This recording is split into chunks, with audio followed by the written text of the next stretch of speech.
Bonjour les investisseurs, j'espère que vous allez tous bien. On est parti pour une nouvelle vidéo de présentation de portefeuille. Aujourd'hui, épisode 46 du 11 juin, épisode exceptionnel. On s'embête sur les marchés ces temps-ci, il n'y a pas grand-chose à faire. Malgré tout, je surperforme le CAC, donc on va faire ça, on va voir ça. Avant de faire ça, on fait les recommandations d'usage. Je vous rappelle que je ne suis pas un professionnel ni un conseiller financier, mais un simple amateur qui cherche à partager sa passion. En aucun cas, je vous invite à répliquer les positions de portefeuille. Formez-vous et faites-vous vos propres convictions. Il y a beaucoup de choses gratuites sur Internet, donc il n'y a aucune raison de ne pas se former. Vous êtes seul responsable de vos investissements, du choix des positions et donc des plus-values et des moins-values qui vont avec. Ok, donc comme d'habitude, je présente mon portefeuille pour les personnes les plus pressées. Même si tu regardes la vidéo que 5 minutes, s'il te plaît, mets un pouce, ça te coûte rien. Pour moi, c'est très motivant. Ok, donc on voit les chiffres en haut de mes portefeuilles, donc c'est le même sur les deux portefeuilles. Je n'ai pas la distinction entre le PEA et le CTO. L'ensemble des deux font mon compte bourse. Ok, donc je fais mieux que le CAC cette semaine, mais je suis quand même en négatif, malheureusement. Alors, j'ai pas fait d'ordre cette semaine. Par contre, j'ai reçu un coupon. J'ai reçu le coupon de Orange. Donc voilà, donc je vous le montre. Et j'avais oublié de montrer les coupons des sociétés la semaine dernière. Donc je rattrape un peu mon retard. Voilà, donc j'ai touché environ 200 euros là en 2 semaines. Très très bien. Hop. Donc on va faire maintenant mon fichier Excel pour les personnes qui ont été suffisamment patientes pour attendre jusque-là. Alors, donc cette semaine, j'ai perdu 0,61% sur mon portefeuille, donc 102,48 €. Depuis le début de l'année, je fais plus 3,36%. Donc c'est nul par rapport au CAC qui lui fait 8% de plus que moi. C'est encore plus nul par rapport au CAC dividende réinvesti qui fait 11% de plus que moi. Et je suis pas très loin du CAC Mid and Small qui m'est repassé devant il y a 2 semaines environ. Donc là, lui qui fait 0,9% de plus que moi. Ok, donc je suis en retard par rapport aux trois indices par rapport auxquels je me compare. Donc c'est pas du tout terrible.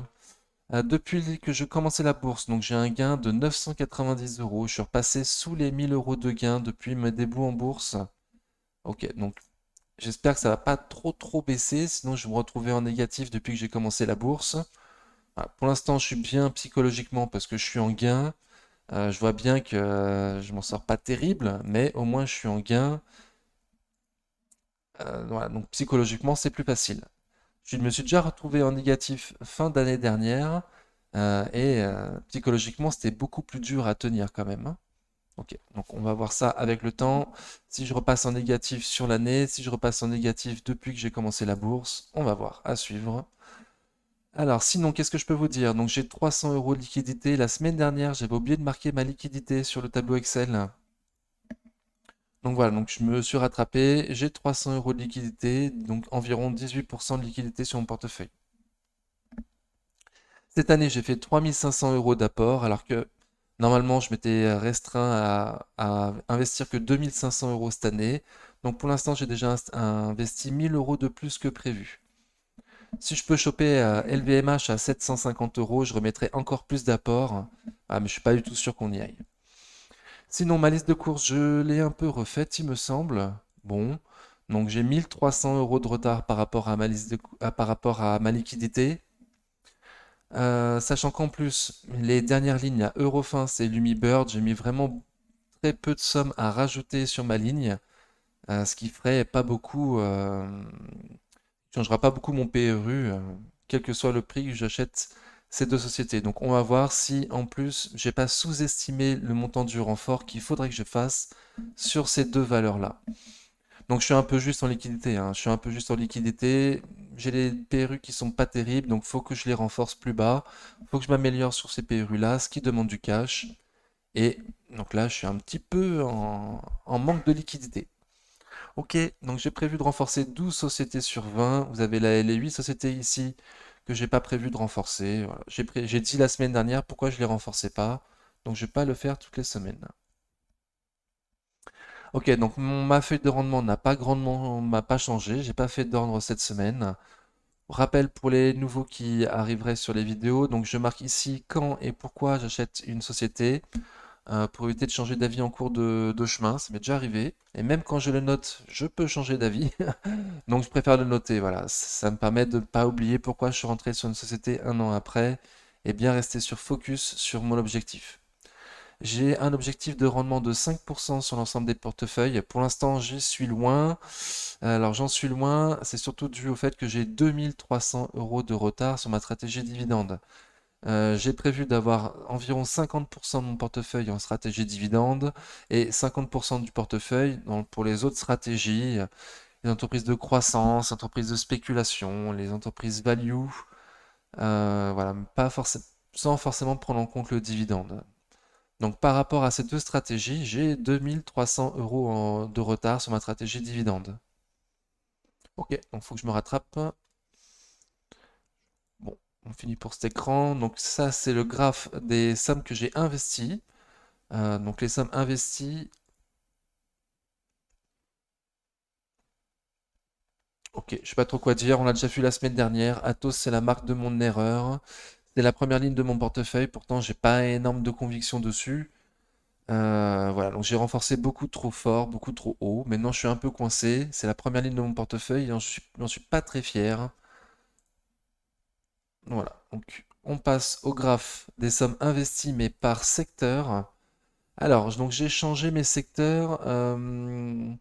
J'ai pris. Alors, moi, les secteurs que je préfère, c'est les secteurs normés par la façon GICS, Global Industry Classification Standard. Donc, voilà, donc c'est la classification standard des secteurs.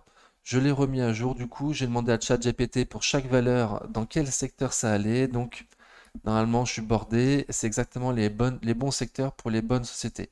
Ça change pas mal de choses. Ça change pas mal de choses. Stellantis, par exemple, moi, je l'avais mis en industrie. Il se trouve que ChatGPT nous dit que c'est plutôt consommation discrétionnaire. Je ne pensais pas avoir de consommation discrétionnaire, alors qu'en fait, j'en ai deux. Voilà, donc ça a un peu changé certaines choses. Ruby, moi, je l'ai mis en distribution parce qu'ils font de la distribution d'énergie, mais a priori, c'est de l'énergie. Voilà, donc ça change un petit peu. Il me reste toujours quatre secteurs que je n'ai pas. Les matériaux, sur lesquels j'aimerais bien prendre une ligne sur Air Liquide, par exemple. Les biens de consommation courante, j'aimerais bien avoir une ligne de L'Oréal, par exemple. Services aux collectivités, alors ça, je sais pas trop. Il faudra que je réfléchisse un petit peu. Il faudrait certainement une société à dividende. Mais j'aime pas Engie, j'aime pas une société où il y a l'État. Du coup, je vais voir. Immobilier, pareil, il faudrait une société à dividende, surtout que j'ai 2300 euros de retard sur ma stratégie dividende, mais les trois quarts d'immobilier sont pas disponibles sur le PEA. Donc soit j'achète sur le compte titre, ce qui me dérange pas plus que ça, hein, étant donné que je paye des impôts, de toute façon, ça va. Après, je rattrape les dividendes dans mes impôts, donc ça ne change rien, ça ne change pas grand-chose, disons. Donc je suis prêt à prendre de l'immobilier sur le CTO. Sinon, sur le PEA, il y a toujours CBO Territoria, par exemple. Donc il y a quelques sociétés immobilières accessibles au PEA. On va voir ce que je vais faire. Mais dans un premier temps, peut-être que je vais me concentrer sur mes renforts de société, ça d'avoir des meilleurs PRU, d'engranger un peu plus de cash, histoire de pouvoir ouvrir des nouvelles lignes à des bons PRU sur des nouveaux secteurs. Ok. Donc là, en tout cas, j'ai trop de sociétés et services de communication, hein. Alors, pour rappel, avant, moi, j'avais mis Orange et Téléperformance dans télécommunications et Métropole Reworld Exilam dans Média. Il se trouve que Média, c'est un sous-secteur du secteur des services de communication. Donc voilà, donc en fait, je m'étais pas rendu compte, mais j'avais bien 5 sociétés des services des communications. Donc c'est bien mon premier secteur, ce n'est pas le service financier comme je le pensais jusqu'à présent. Ok. Et graphe 3, donc c'est le graphe par rapport aux tailles des entreprises. Donc j'ai toujours 44% de small, ça change pas grand-chose. J'ai très peu de mid cap, entre 2 et 10 milliards d'euros de capi, j'en ai très peu. Voilà, sinon j'aime bien la répartition de mon portefeuille. Alors je sais que j'ai beaucoup de small. Bon, voilà, moi ça me dérange pas plus que ça. J'ai pas encore le socle, mon fonds de portefeuille qui est complet, rempli d'entreprises de large cap. Donc voilà, c'est aussi un portefeuille en construction. Donc avoir une grosse partie de small, ça me dérange pas. Et par contre, effectivement, les larges devraient augmenter, surtout vu ce que je vous ai dit sur ma liste de courses avec Air Liquide, L'Oréal. Voilà, donc c'est que des grosses caps.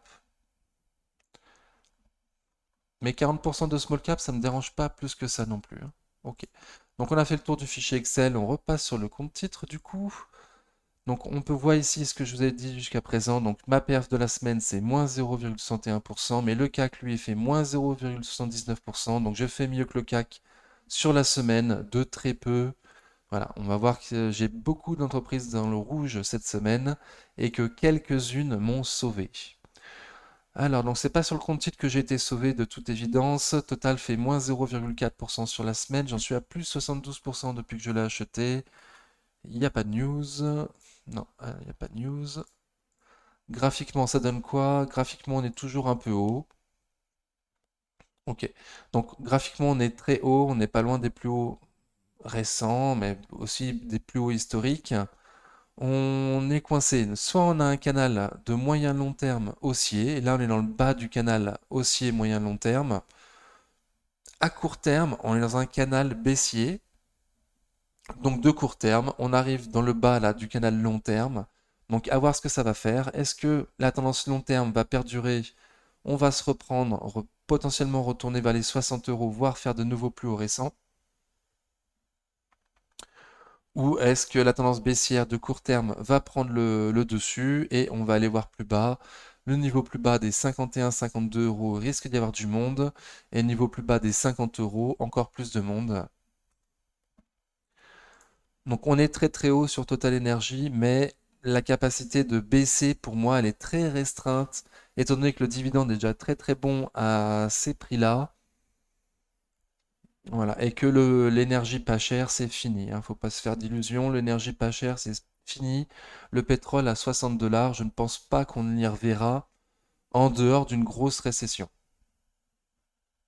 Donc voilà pourquoi pas mal de gens se positionnent sur Total, même à ces prix très élevés. Cumulus Web, elle a fait moins 2,25% sur la semaine. J'en suis à pratiquement 24, moins 24% sur la ligne du compte titre. Donc c'est sur la ligne du compte titre que j'ai le meilleur PRU. J'ai pratiquement la même ligne sur le PEA. Il n'y a pas d'information. Donc pour rappel, il y a une lettre d'intention qui a été signée par Cumulus Vape il y a déjà quelques semaines, nous disant qu'ils avaient l'intention d'acquérir 50 boutiques de distribution de vape, mais ils nous ont pas dit comment ils comptaient financer ces boutiques. La dernière fois, il y a très peu de temps, il y a 3 4 mois, ils ont racheté 10 boutiques et ils ont fait une augmentation de capital pour ces 10 boutiques. Donc là, ils en achètent 5 fois plus. Euh, donc il paraît au minimum pratiquement sûr qu'on va faire une augmentation de capital. De nouveau, donc ce qui diluerait l'actionnaire historique, donc nous, voilà, ce qui te diluerait toi si tu rentres avant d'avoir l'information sur comment ils vont financer les 50 boutiques. Le plus probable, c'est l'augmentation de capital. C'est une société qui a fait des OCA BSA il y a déjà quelques années, c'était en 2017 il me semble. Elles se finissent en décembre 2023. Donc le risque, l'énorme risque, c'est qu'ils choisissent de faire de nouveau des OCA BSA. Et ça serait la mort du petit porteur sur Cumulus Vape. Voilà, ça mettrait une pression baissière pendant plusieurs années. Voilà, donc ça serait très très préjudiciable. C'est pourquoi il est déconseillé, il est fortement déconseillé tant qu'on a de rentrer sur Cumulus Vape, tant qu'on n'a pas cette information de comment ils vont financer leurs 50 boutiques. Ok, donc là on est arrivé à des plus bas récents. Ouais, c'est ça, des plus bas récents. Donc on y est avec des mèches. Qu'est-ce qu'on va y faire? Est-ce qu'on va continuer à aller plus bas? Pour l'instant, c'est sous résistance oblique baissière. On voit bien que c'est extrêmement baissier, hein. Donc on est sur un support, certes, mais ça continue de baisser.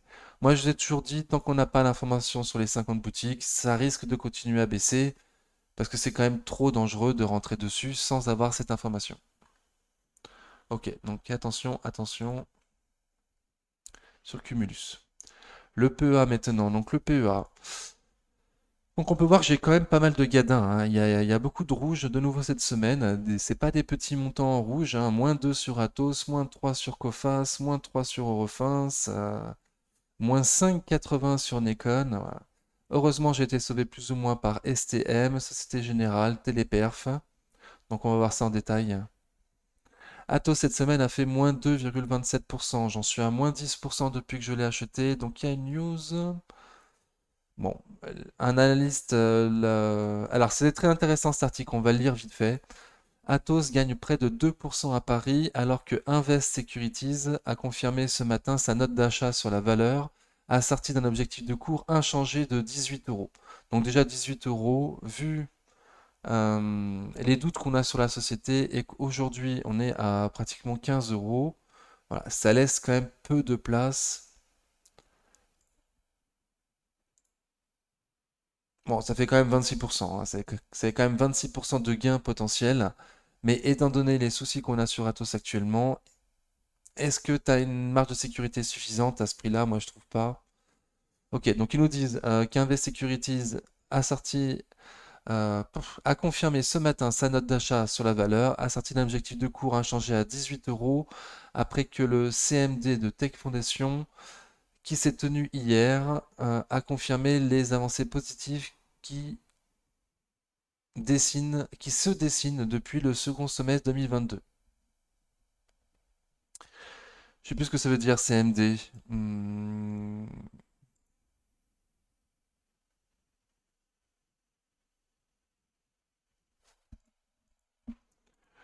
Mais c'était la journée des investisseurs, quoi, hein. Je sais plus trop ce que ça veut dire, mais c'était ça, hein. Bon. Il y avait une journée d'investisseurs, il me semble, sur Atos, conférence call, un truc comme ça. Si cette division parvient à réaliser ses objectifs 2026, hein, il est clair dans notre esprit que sa valorisation sera très sensiblement supérieure à celle retenue aujourd'hui. Donc s'ils font leur objectif 2026, donc on le saura qu'en 2026, voire en 2027. Donc en 2027, s'ils font leurs chiffres, et, ils sont sous-valorisés. Mais on verra, hein. Selon Invest, cette exécution pourrait néanmoins être remise en question si les rumeurs de cession de Tech Foundation à Daniel Kretinsky sur la base d'une valorisation aberrante se confirmaient. D'ici l'AG du 28 juin, l'incertitude va prédominer avec comme autre facteur d'incertitude la fronde menée par Sycomore. Pour cette raison, nous attendrons avant d'intégrer les nouvelles ambitions de Tech Foundation, de même que l'issue favorable sur le litige Trizetto, conclut le broker. Ok, donc pour rappel, pour ceux qui n'ont pas suivi l'information, Daniel Kretinsky il souhaite racheter Atos, il a proposé Atos, hein, donc à une valorisation aberrante. Et Kretinsky estime Atos à 0 euros et qu'on devrait le payer 600 millions d'euros pour reprendre Atos. Donc les 600 millions d'euros, c'est pas pour Kretinsky, hein. Les 600 millions d'euros, c'est pour mettre dans la société Atos Tech Foundation, qui perd de l'argent, histoire de pouvoir avoir un fonds de roulement pour pouvoir réorganiser Tech Foundation, voilà, par Daniel Kretinsky. Donc il demande qu'on paye 600 millions d'euros pour acheter Atos. Moi, je vois pas pourquoi on donnerait à Kretinsky plutôt qu'à un autre. Kretinsky, je sais pas, il est pas français déjà, il me semble pas, hein. Il y a énormément, j'allais dire des investisseurs, mais non, mais il y a énormément d'entrepreneurs français qui seraient ravis qu'on leur laisse leur chance de gérer Atos pour 0 euros. Voilà. Ils ont juste à envoyer une lettre aux dirigeants d'Atos en précisant qu'ils souhaitent reprendre Atos. Voilà, et qui souhaitent qu'on les paye 600 millions d'euros pour reprendre Atos. Donc n'hésitez pas à envoyer votre lettre de candidature au management d'Atos, hein, actuellement. Ils sont pour parler à Daniel Kretinsky pour donner Atos à Kretinsky pour 0 euros. En échange, charge à lui de la réorganiser pour que ça gagne de l'argent. Écoutez, moi je trouve ça, que, comme ils disent dans l'article, hein, c'est une valorisation aberrante. C'est une valorisation aberrante. Valoriser Atos à 0 euros, enfin à moins 600 millions d'euros, sachant que les dettes en plus iraient dans évident. Donc zéro dette, 600 millions de trésorerie, on te donne gratos. Voilà, donc chacun fait ses choix. Moi aussi, je trouve que c'est aberrant. Et donc, eux, ils disent que si Atos se vend à des prix aussi aberrants, eh ben, ils vont pas viser les 18 euros, hein, bien évidemment, hein. Donc voilà, donc c'est incompréhensible, incroyable. Atos. Alors, j'avais dit, on a regardé la semaine dernière en semaine et société, j'avais dit qu'en semaine, il y avait quand même un léger canal haussier. Pour l'instant, on était en plein milieu, donc on va rester comme... J'aime bien cette vision du canal haussier pour l'instant, on est en plein milieu. Hop. On est en plein milieu, donc par contre, mercredi 7 juin, il y a eu une énorme bougie rouge avec du volume en plus. Il me semblait pas qu'il y avait une news particulière ce jour-là.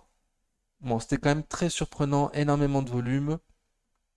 J'hésitais à vendre, sincèrement, j'hésitais à m'alléger à ce mois-là. Mais je l'ai pas fait. Je l'ai pas fait. Je vois qu'on s'est arrêté là sur la moyenne mobile court terme. On s'est repris le lendemain. On s'est de nouveau repris le surlendemain. Alors le surlendemain, c'était vendredi. Vendredi, il y a une bougie d'indécision totale.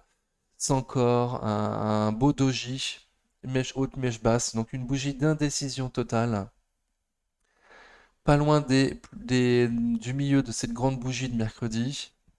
Donc potentiellement, voilà, mercredi, journée rouge, mais on va se reprendre. Écoutez, on est toujours en tendance haussière de court terme sur Atos, on est toujours dans son canal de moyen terme haussier.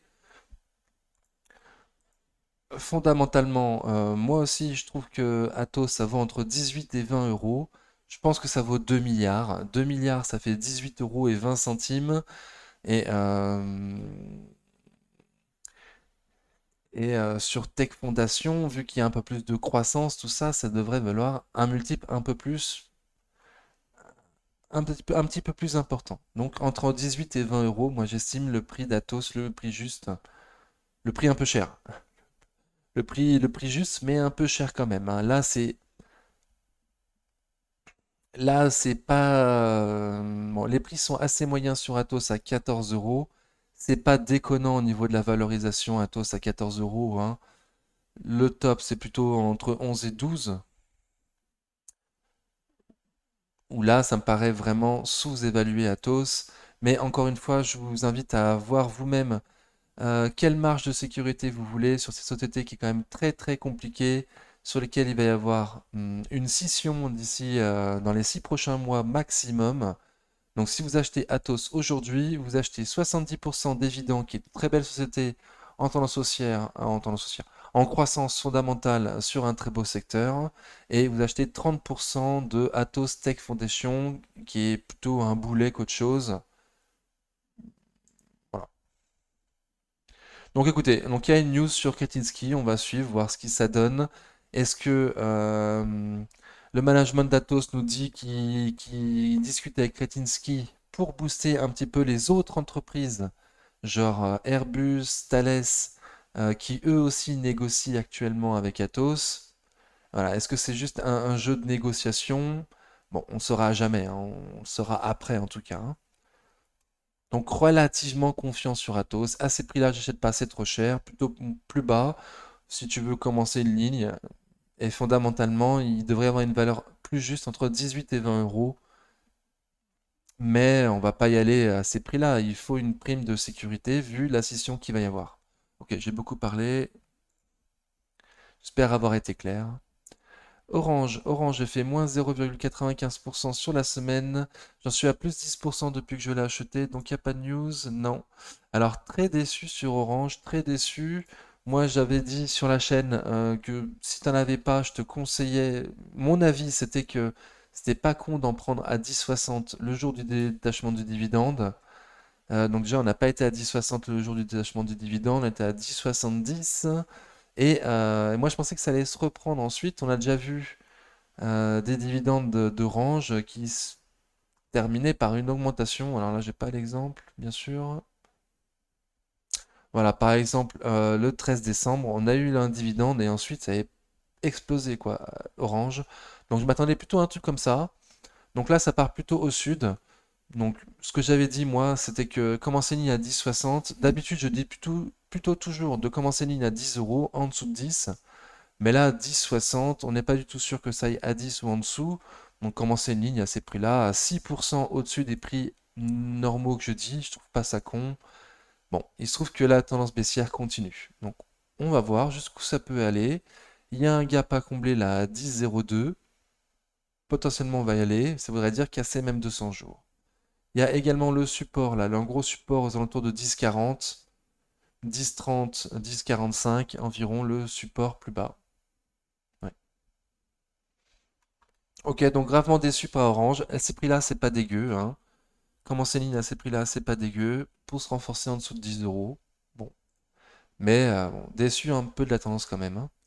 Coface a fait moins 3,23% sur la semaine. J'en suis à plus 16 depuis que je l'ai acheté. Donc il n'y a pas de news. Elle aussi, je suis grave déçu. Je suis grave déçu, mais c'est quand même plus compréhensible. Sur la chaîne, on avait dit que nous, on avait visé les 12 euros pour un début de ligne. Voilà, qu'au-dessus, c'était trop cher. Donc là, ça paraît normal que ce soit plutôt en tendance baissière, vu qu'on est un peu cher. Mais bon, on est dans un gros support entre 12,70 et les 13 euros. Donc, est-ce qu'on va casser les 12,70, potentiellement aller combler le gap à 12,28 et ensuite repartir? Est-ce qu'on est parti pour une tendance baissière, étant donné que les investisseurs vont avoir peur d'une récession? Bon, donc à suivre. En tout cas, sur la chaîne, on va dire 12 euros pour un début de ligne et ensuite plus ou moins tous les euros en se gardant une marge en se gardant une marge de sécurité pour renforcer éventuellement sur les 8 euros, 8-9 euros si on y va. Si on y va un jour. Donc même si tu rentres en plusieurs fois, tu finis. Moi, mon point de vue, c'est qu'il ne faut pas finir sa ligne sur Coface tant qu'on n'est pas à 8-9 euros. Un jour, peut-être, on y retournera à ces prix-là. Certainement lorsqu'on sera en plein milieu de la récession. Ok. Reworld Media, elle a fait plus 1,15% sur la semaine. J'en suis toujours à moins 11,6% depuis que je l'ai acheté. Il y a une news. Qu'est-ce qu'il y avait comme news? Ah oui. Alors, donc Reworld Media, moi je vous ai toujours dit que c'était l'une de mes plus grosses convictions. Je trouve qu'elle est sur un très bon secteur, que le management il est adapté par rapport au taf qu'il y a à faire. C'est-à-dire mettre sur Internet des, des magazines qui auparavant étaient vendus uniquement en kiosque, uniquement en papier. Donc déjà ça, je trouve que c'est un super secteur. Mais alors, on va déjà lire la news, après je vous dis ce que j'en pense. Donc Reworld Media perd ses procès contre le magazine scientifique Epsilon. Alors, donc il y a quelques mois, Reworld Media avait racheté le magazine scientifique Science et Vie. Et les anciens euh,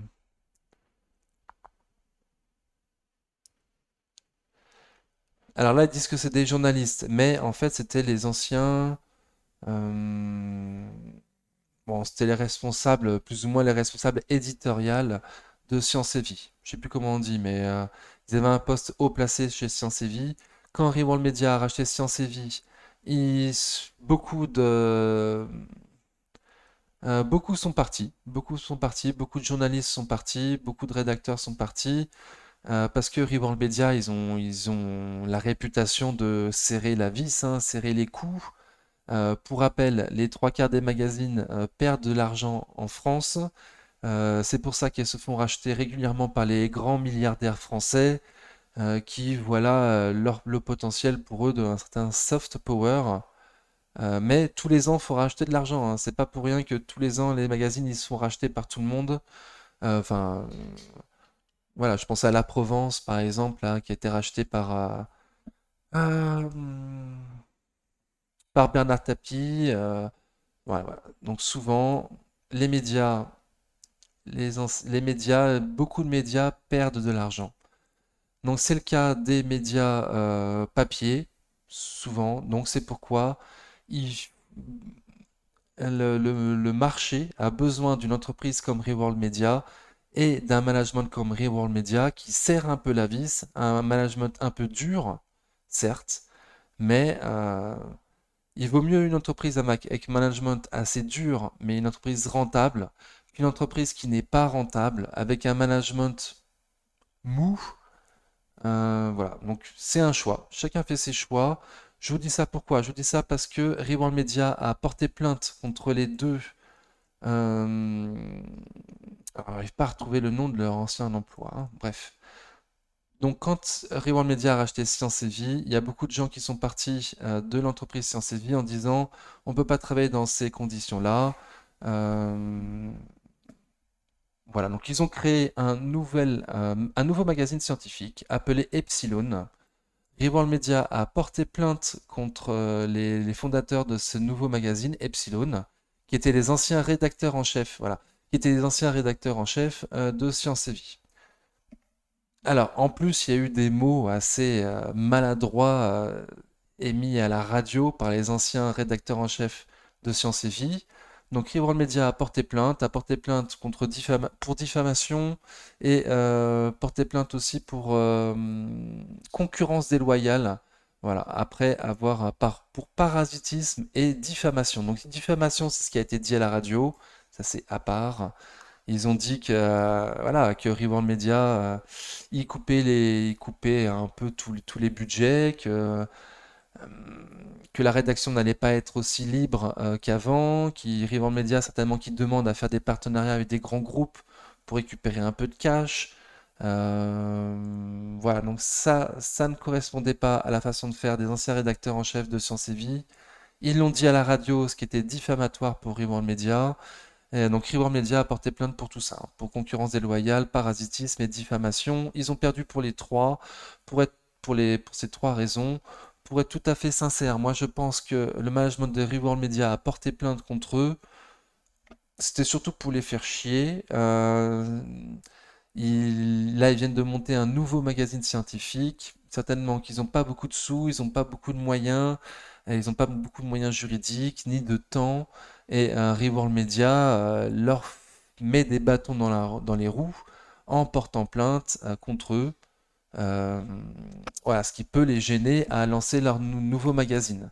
Donc je pense que c'est uniquement pour ça qu'ils ont porté plainte contre eux. Ils pensaient pas spécialement gagner ces procès, je pense pas, mais c'était surtout pour gêner leurs anciens employés. Voilà. Donc je vous dis tout ça pourquoi? Parce que moi j'adore Reworld Media, mais il faut bien prendre en compte qu'ils sont pas trop ESG, hein. Donc moi, je le justifie dans le fait qu'il faut, à un certain moment, ce genre de manager-là, ce genre d'entreprise un peu plus dur, pour avoir des magazines pérennes dans la durée, sur le long terme. Voilà, donc le plus gros de ce que je voulais vous dire, c'est qu'écrivant le média, c'est pas trop ESG, hein.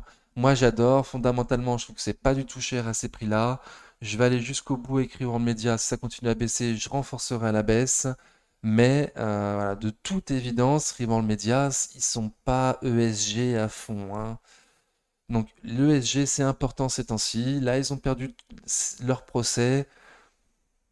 Bon, donc j'espère qu'ils vont en rester là avec le magazine Epsilon. Voilà, c'est Peanuts pour Reworld Media. Donc j'espère qu'ils vont en rester là. À ces prix-là, je trouve ça hyper intéressant. À ces prix-là, je trouve ça hyper intéressant.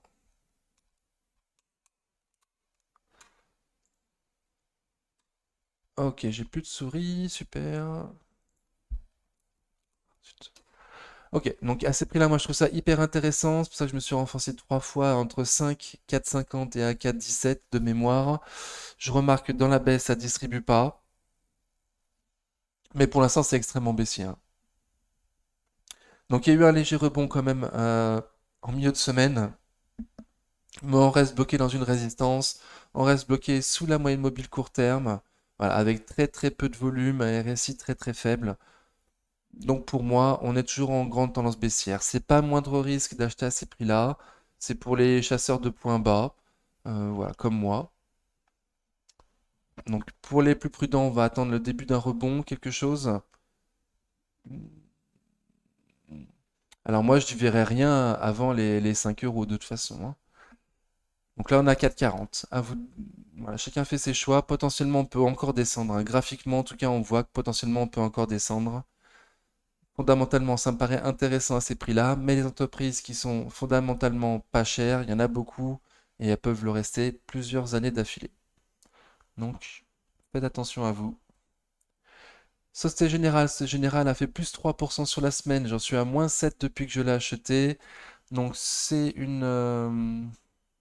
ma banquière de trader, c'est ma banquière pour faire du trade. Pour l'instant, je suis en négatif, c'est un mauvais trade. Et il y a une news cette semaine, Société Générale. Donc le nouveau président, le nouveau PDG de Société Générale, ou seulement directeur, je sais plus, est arrivé en fonction et premier choix de sa part, hein. Donc il cède 3 filiales en Afrique. Euh, Société Générale annonce avoir signé des accords en vue de la cession de ses filiales au Congo et en Guinée équatoriale au groupe Vista et ses filiales en Mauritanie et au Tchad au groupe Coris. Ok. Donc pour moi, le management récupère du cash pour investir dans dans des pays peut-être plus porteurs, plus proches de leur marché historique, certainement. Donc le marché a plutôt bien pris cette news. Pardon, le marché a bien pris cette news. Moi, je vous disais sur la chaîne que j'étais plutôt confiant sur les bancaires avec la montée des taux, qu'il fallait faire un peu le jeu des chaises musicales. Dès qu'on entendait parler de récession, hop, fallait sortir.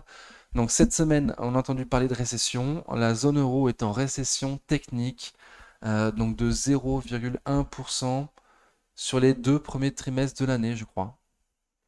Donc c'est une récession technique, hein. On est à 0,1%, c'est l'épaisseur du trait. Donc moi, c'est pas ça que j'attends comme récession, hein. C'est pas, pour moi, c'est pas 0,1% de récession qui va faire chuter les bancaires.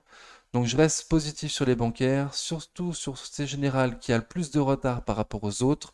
J'espère qu'elle va aller au minimum combler son gap là à 26,69. Euh, donc pour l'instant, de court terme, ça en prend le chemin. C'est quand même haussier de court terme. À suivre. Là, on est coincé par MM 200 jours à 23,48. Ce serait déjà bien si on arrive à les passer.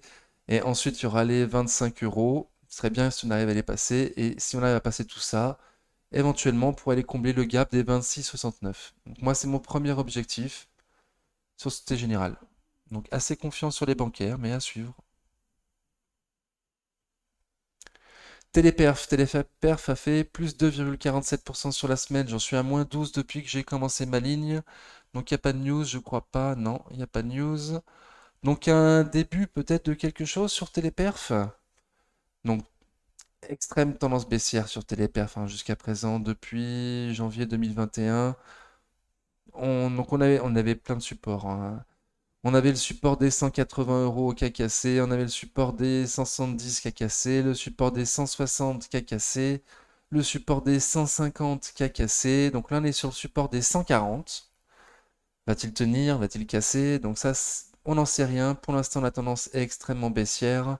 Malgré les petits rebonds là, des 2,5% sur la semaine, on voit qu'on est toujours sous la moyenne mobile court terme.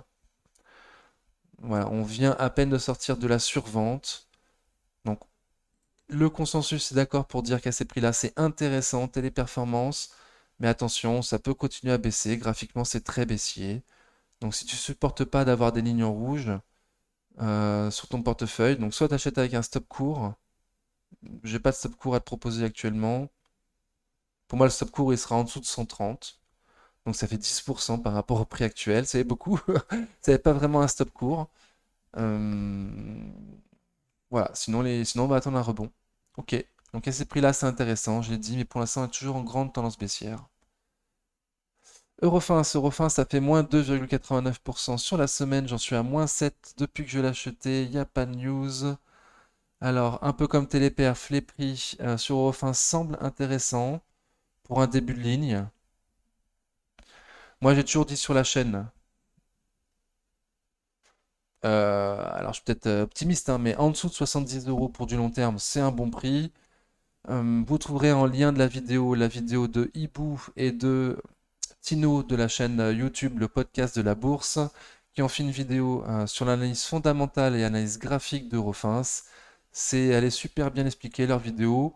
En gros, ce qu'ils disent, c'est que les prix actuels, c'est pas dégueu pour du long terme, mais que fondamentalement, on fera le point bas fondamental sur Eurofins en 2023. Donc potentiellement qu'on aura les derniers chiffres de 2023 en mars-avril 2024 et que par conséquent, potentiellement on pouvait descendre.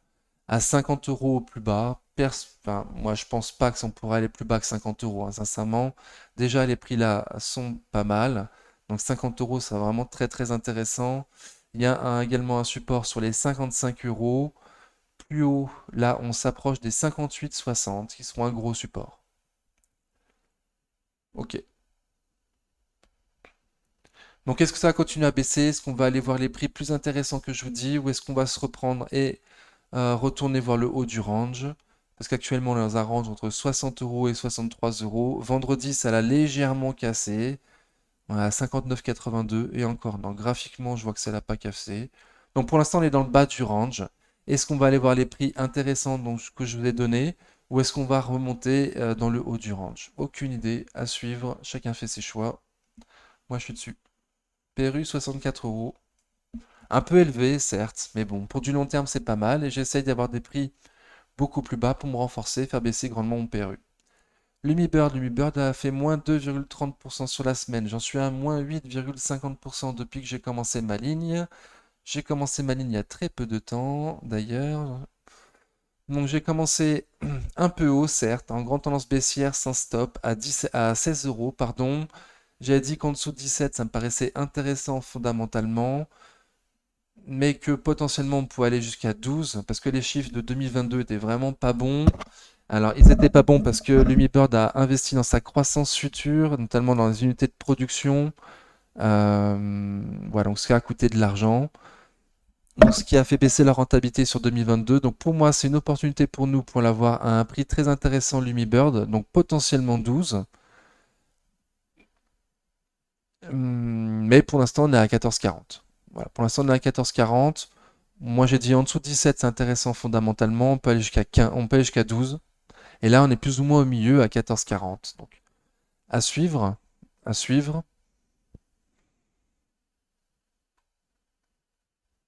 Bon, j'ai pas de stop court. Il y a un gap à combler à 14,10 €. Pour l'instant, on n'a toujours pas comblé. La tendance de court terme est baissière. Ça distribue énormément. Donc, si t'es plus malin que moi, t'achètes la tendance baissière, d'accord, mais avec un stop. Ou t'attendras le début d'un retournement. Donc, il y a eu quelque chose là, le début d'un retournement. Je m'étais renforcé un peu haut. Et puis là, ça repart à la baisse, quoi, hein, en distribuant en plus, hein. Donc à surveiller l'Humiburn, à surveiller. Un début ligne à ces prix-là, moi je trouve pas ça con, même si j'ai pas de stop court. Et garder à l'idée, à l'esprit le niveau des 12 euros. Si on y va, ce serait quand même une sacrée opportunité. Ok, donc j'ai vraiment plus de souris. Qu'est-ce qu'on a d'autre? Crédit Agricole a fait moins 1,11% sur la semaine. J'en suis à plus 14% depuis que je l'ai acheté. Il n'y a pas de news. Non. Ok. Donc j'avais dit que j'étais confiant sur les bancaires, donc Société Générale, elle se sentait bien, mais Crédit Agricole elle est en baisse cette semaine. Donc elle est en baisse, on voit quand même que depuis le détachement du dividende, on va mettre avec le dividende, ça reste toujours en tendance haussière, hein, donc c'est assez léger, bon, c'est assez léger, mais on reste toujours en tendance haussière. Donc moi je reste confiant sur les bancaires, hein, je reste confiant, c'est assez risqué les bancaires, c'est pas moindre risque, on est d'accord. Donc, voilà, donc je la conseille pas à tout le monde. J'ai pas de stop court.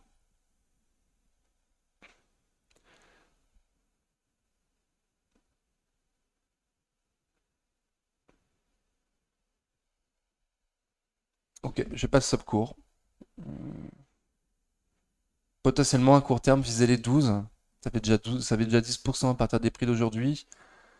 Voilà, donc moi juste plutôt le moyen terme, disons encore 2 3 mois avant la fin de l'été pour essayer. Bah, alors, pour les bancaires, hein, je parle, hein, pour essayer de les revendre si tu es en trade avant la fin de l'été, avant qu'ils parlent de récession. Ok, donc Crédit Agricole, je sais pas quoi te dire de plus. Crédit Agricole, moi j'ai toujours dit en dessous de 10 pour commencer une ligne. Donc là on a 10,80. C'est un peu comme Orange, hein. Bon, on est 8% au-dessus des prix que je dis, en pensant que potentiellement on peut aller plus haut. Donc tenter un achat à ces prix-là, sans stop, un trade en visant les 12, voire les 13. Et si ça foire, vu que t'as pas de stop, bon bah ça aurait été un début de ligne long terme, en te renforçant grandement en dessous de 10 quand on ira. Ok, donc depuis que j'ai les deux bancaires sur trois françaises, on garde la troisième, histoire de voir lequel a été le boulet sur la semaine. Et là du coup, 2, 3, 4, 5. Donc également en perte BNP sur la semaine, moins 0,7%. Donc il n'y a que Société Générale en fait qui s'en sort bien pour l'instant. Mais comme pour Crédit Agricole, on voit quand même quand on remet le dividende, ça reste toujours en légère tendance haussière. Donc c'est léger, on est d'accord. C'est mieux sur Société Générale que sur les autres. Société Générale a plus de retard que les autres. Hop, donc voilà, donc potentiellement comblement du gap sur BNP bientôt. Je l'espère. Donc on a dit 0,7 je crois, hein.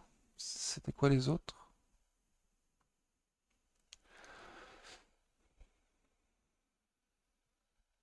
Alors c'est général, non, était en positif. Et Crédit Agricole, moins 1,11. Donc c'est Crédit Agricole le boulet de la semaine sur les bancaires françaises cette semaine. Bon, on verra la semaine prochaine, ça risque de changer.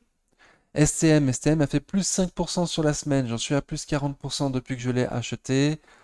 Donc il n'y a pas de news.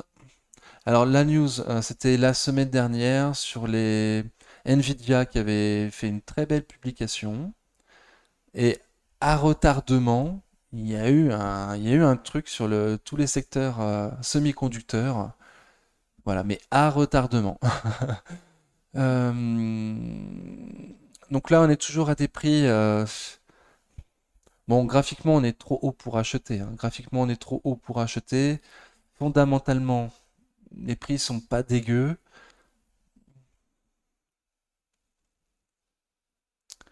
Les prix sont pas dégueux, mais bon, je serais d'avis plutôt de viser les 38 euros pour avoir STM. Les prix sont pas dégueux, mais STM a toujours été sous-valorisé par rapport à ses concurrents. C'est dommage à dire, mais c'est comme ça, il a toujours été sous-valorisé. Ah si, il y avait une news d'ailleurs, l'État qui les aide au capital. Qu'est-ce que je raconte? Qui les aide à monter une usine, pardon. Donc l'État va aider STM et Global Foundries, du coup, à monter une usine de semi-conducteurs en France pour 2,9 milliards. STM s'associe à une entreprise chinoise dans les composants en carbure de silicium. Donc, alors, je vais pas dire de bêtises, mais j'ai un doute. Bon, donc c'était pas des grosses news, bon, c'était des petites news. Donc je disais quoi? Je disais que là, graphiquement, ça paraissait un peu haut, hein, ça paraissait un peu cher. Fondamentalement, c'est pas totalement cher, mais bon, on va plutôt viser 38 euros sur la chaîne, j'imagine, pour un début de ligne ou un renfort. Hmm. On a tendance haussière sur STM, hein. Là, on a fait un plus bas, plus haut que le précédent. Euh, donc, je m'attends potentiellement à ce qu'on puisse faire un plus haut que le précédent. Le précédent plus haut est à 48,80, donc potentiellement aller voir les 50 euros enfin. Certes, donc c'est l'objectif, encore 10% plus haut, mais c'est un objectif pour un trader pour moi, hein. L'investisseur, nous on va attendre plus bas. Voilà, il y a une certaine complaisance sur les marchés actuellement, on est assez haut, mais les gens continuent à acheter.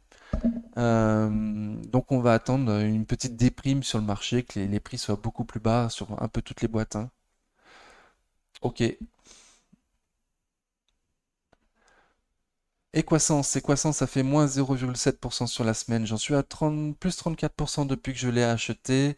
Et ce matin, j'ai eu la surprise de voir que l'exceptionnel youtubeur Top Invest, donc vous voyez ici son logo sur sa chaîne YouTube. Donc Top Invest a fait une vidéo sur Equasens ce matin, samedi 10 juin. Alors, Soyez pas surpris, hein. La moitié de la vidéo, il parle pas des coincences. Je sais pas trop, je sais plus trop ce qu'il disait. Il est parti un peu dans autre chose. Et après, mais à la fin de la vidéo, il revient, enfin, à partir de la moitié de la vidéo, il revient sur les croissances, hein. Donc, je vous invite à aller voir ce qu'il en pense. Lui, il va vous dire ce qu'il en pense fondamentalement. Euh, Moi aussi, je vous en parle des fondamentaux, mais disons que lui, il a une façon de faire et une assurance dans les calculs des fondamentaux que je n'ai pas. Donc moi, ce que j'ai toujours dit sur la chaîne, c'est 80 euros, c'est un peu cher. Entre 70 et 75, bon, c'est pas dégueu, mais que sur la chaîne, on va attendre 70 euros pour un début de ligne ou un renfort. À ce prix-là, ça paraît un peu cher. J'ai vu que Porzampar, là, il avait remis dans leur high five et qui visait 100 euros sur Equasens. Écoutez, ils visent ce qu'ils veulent, hein. Moi, 100 euros, moi déjà 80 euros, je trouve ça un peu cher. 80 euros, je trouve ça déjà un peu cher. Donc 100 euros, bon, je trouve ça excessif. À suivre, sur la chaîne, on va rester sur les 70 euros. On va voir les nouvelles publications, voir si le bénéfice a grandement augmenté, que ça justifie qu'on augmente, nous, notre prix d'entrée. Mais pour l'instant, au vu des derniers chiffres que j'ai eus, 70 euros, c'est déjà un bon prix d'entrée. 80 euros, c'est trop cher. C'est que de mon point de vue. Et allez voir la vidéo de Top Invest, voir ce qu'il en pense lui. Voilà, si vous ne savez pas calculer vous-même les fondamentaux, ou si vous voulez avoir les explications de quelqu'un qui calcule devant toi les fondamentaux, n'hésite pas à aller voir sa vidéo. Moi, je trouve qu'elles sont super bien faites, ces vidéos. Stellantis, ça fait plus 1,8% sur la semaine. J'en suis à plus 1,24%. Donc, je suis repassé en positif cette semaine. Il n'y a pas de news, je crois pas, si. Qu'est-ce que ça doit pas être grand-chose. Stellantis remanie son équipe de direction après le départ de Harald de Wester. Bon. Stellantis lance la deuxième tranche de son programme de rachat d'actions, donc ce qui devrait aider à porter un petit peu le cours.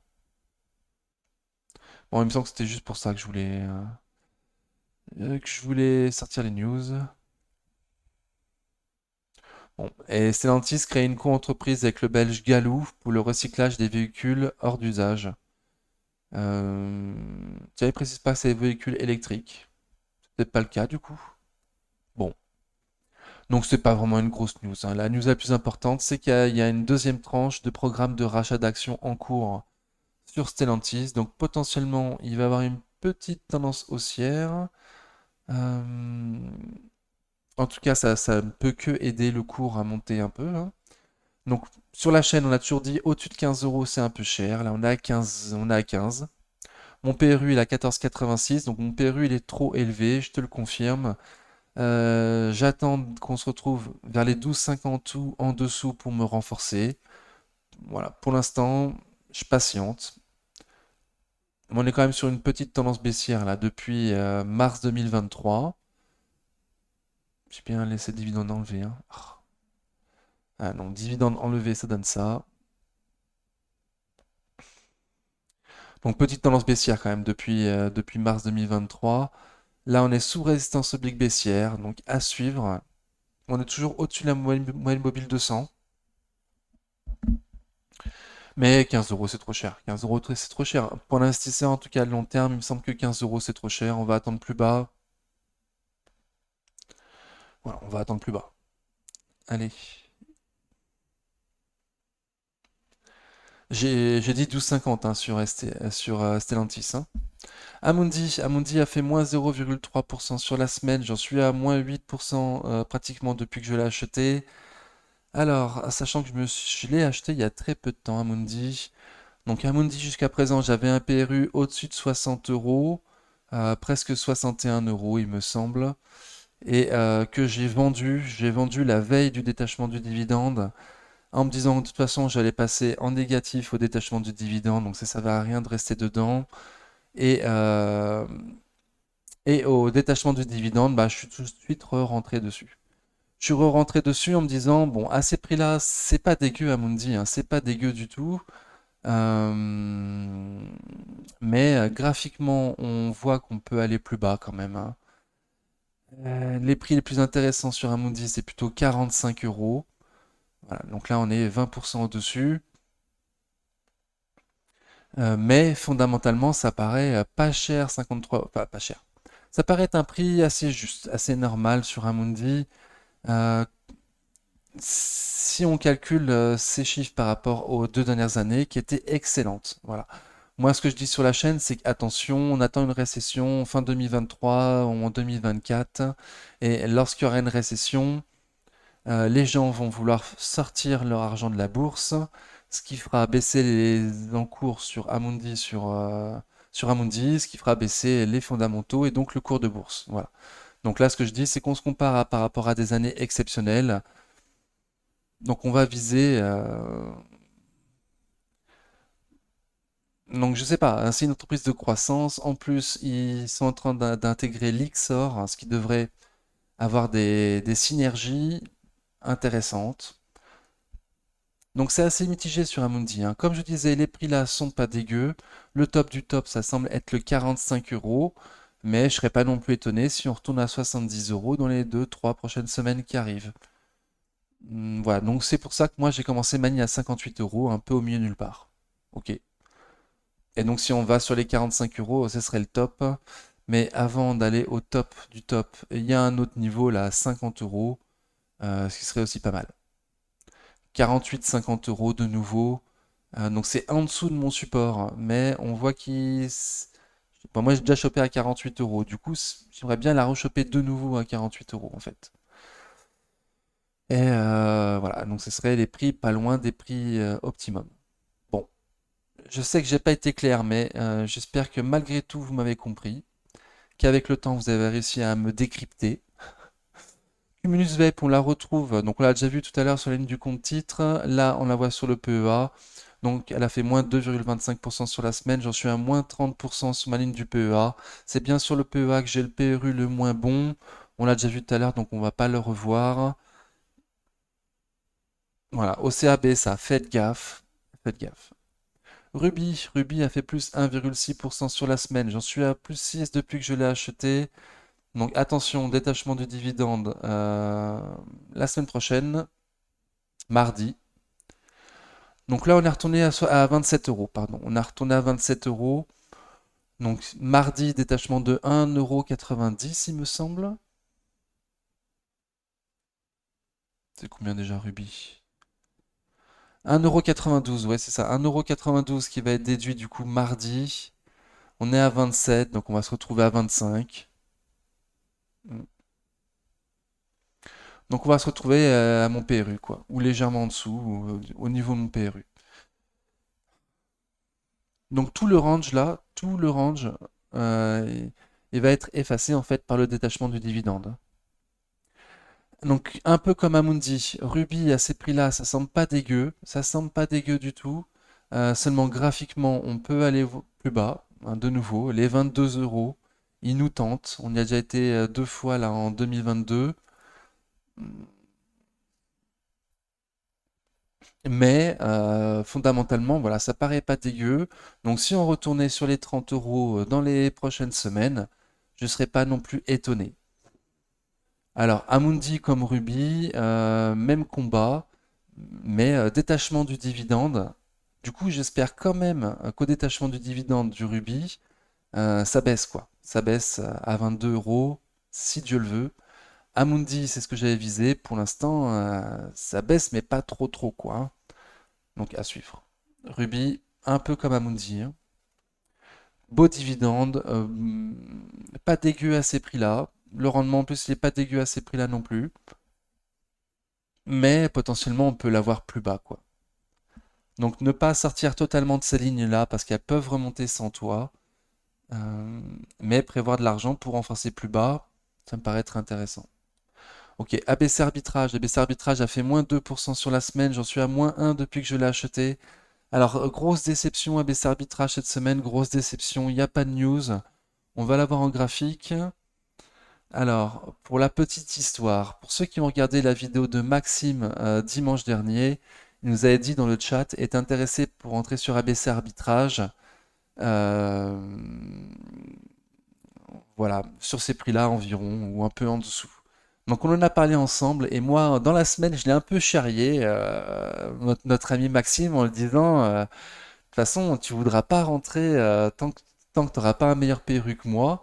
Et vu comment c'est parti, bah, tu pourras pas avoir un meilleur PRU que moi avant des mois. Donc tu es parti pour pas rentrer sur ABC Arbitrage. Et patatras, juste après lui avoir dit ça, bah, ABC Arbitrage a grandement chuté vendredi. J'ai pas compris pourquoi. J'ai pas compris pourquoi. J'ai rien vu de spécial. Donc beaucoup de volume, grande bougie baissière qui nous fait retourner à 6 € et 1 centime. Donc voilà. Donc est-ce que c'est juste le karma, comme j'ai voulu un peu embêter mon ami Maxime, le karma m'est retombé dessus en disant bah si, tu vois, t'as voulu te moquer, t'as voulu te dire tiens, t'auras pas un PRU meilleur que moi. Donc potentiellement, Maxime est rentré vendredi et potentiellement avec un meilleur PRU que moi. Donc c'est avec grand plaisir que je regarderai sa vidéo dimanche, dimanche 11 juin, pour savoir s'il a pris cette opportunité, s'il est rentré dedans ou pas, ou si lui, il vise carrément 5,70, 5,80, le bas du support. Donc voilà, c'était la petite histoire.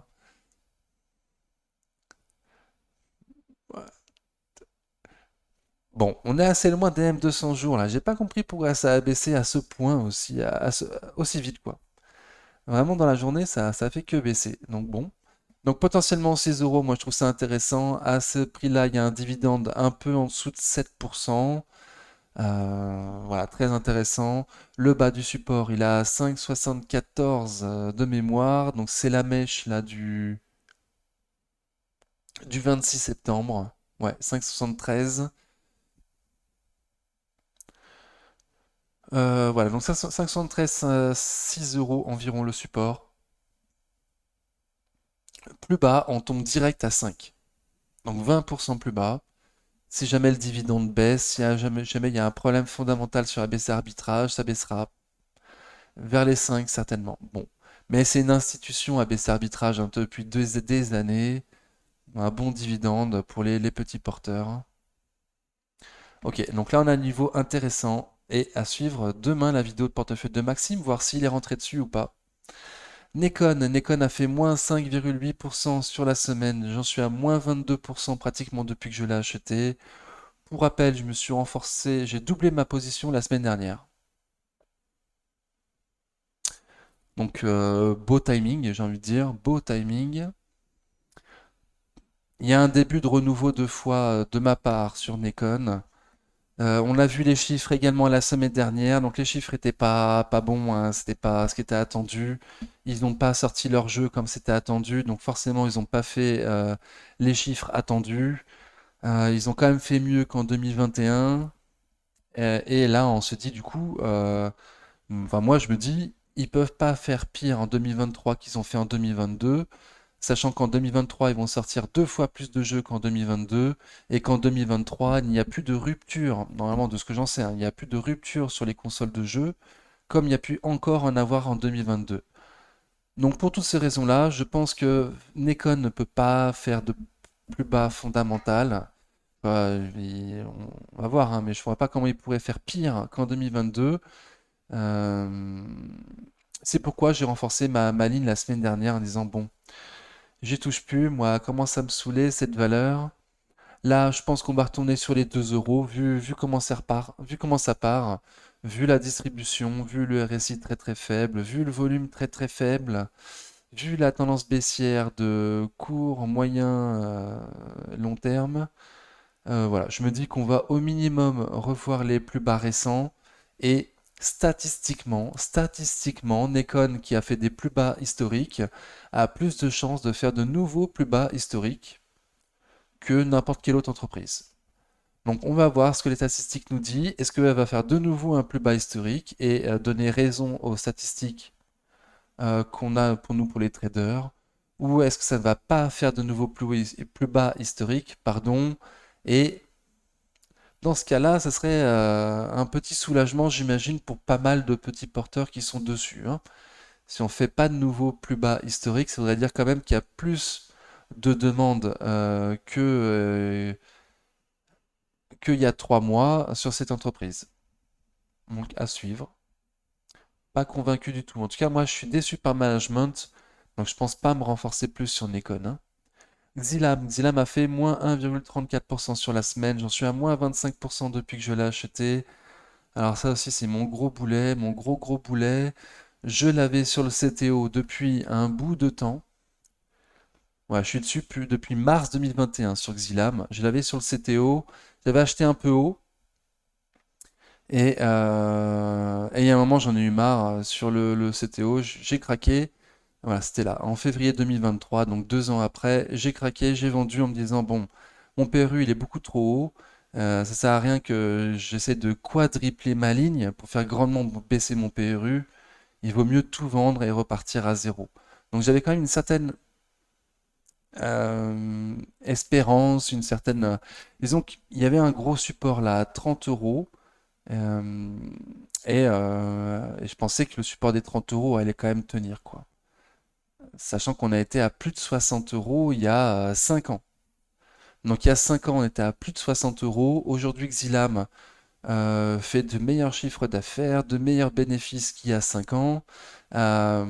Prévu de doubler son chiffre d'affaires entre maintenant et 2026.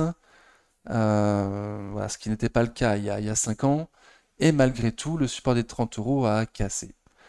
Donc, comme je disais, je l'ai repris direct sur le PEA. Après l'avoir vendu sur le CTO et accepté mon énorme perte, je l'ai racheté direct sur le PEA en me disant les 30 euros, c'est quand même un gros support, on n'est pas loin.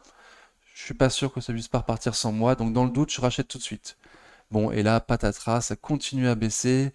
La semaine dernière, je vous disais que ça avait cassé le support des 23 euros. Donc, je disais 30. J'ai vu la vidéo et j'arrêtais pas de dire 30 parce que c'était l'ancien support. C'est vraiment le support qui m'avait. Ah, c'est mon PRU, quoi. C'était le support ce que je visais et qui a craqué. Et c'est celui-là, psychologiquement, qui me reste toujours dans la tête. C'est pour ça que la semaine dernière, je ne parlais que de 30 euros. Mais c'était une erreur de langage. C'était bien le support des 23 euros qui avait craqué.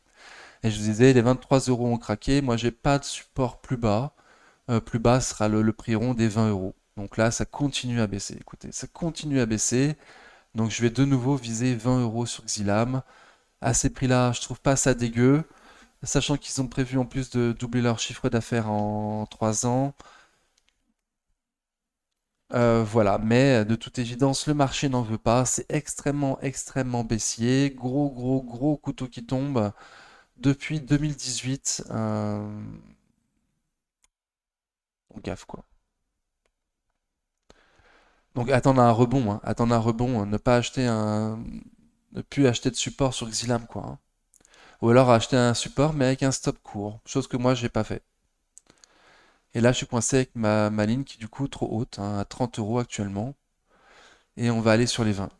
Ok, donc potentiellement 50% de baisse, ou en tout cas il faudra faire 50% de gain pour retrouver mon PRU.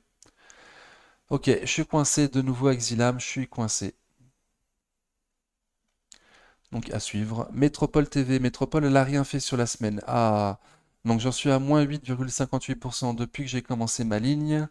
Alors pour rappel, Métropole également, je me suis allégé avant le détachement du dividende. Hop.